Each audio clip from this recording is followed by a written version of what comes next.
இன்றைக்கி என்ன வீடியோ பார்க்க போகிறோம்னா 8th டேபிள் ட்ரிக்கு தான் பார்க்க போகிறோம் சரியா.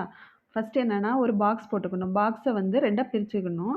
பிரிச்சுட்டு ஃபஸ்ட்டு இதில் வந்து 0லேருந்து நம்பர் ஸ்டார்ட் பண்ணணும். 0 1 2 3 4.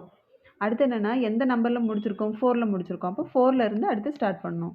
4 5 6 7 8. அடுத்து ரைட் சைட்லேருந்து நம்ம நம்பர் போட்டுட்டு போகணும். ஃபஸ்ட்டு என்ன நம்பர் போடணும்னா 0 போட்டுக்கணும். மேலேயும் சரி கீழேயும் சரி 0 போட்டுக்கணும். அடுத்து என்ன பண்ணணும்னா 2 2வாக ஆட் பண்ணணும். 2 2 2 கூடல 2 ஆட் பண்ணால் என்ன வரும் 4 வரும். இங்கேயும் 4 4 கூடல 2 ஆட் பண்ணால் 6 வரும். மேலே 6 கீழே 6 6 கூட 2 ஆட் பண்ணால் 8 மேலே 8 கீழே 8. அப்போ என்ன பார்த்தோன்னா 8 டேபிள் வந்து கரெக்டாக ஃபார்ம் ஆகிடுச்சு. இந்த மாதிரி வீடியோ உங்களுக்கு வேணுன்னா மறக்காமல் நம்ம பேஜை சப்ஸ்கிரைப் பண்ணி வச்சுக்கோங்க.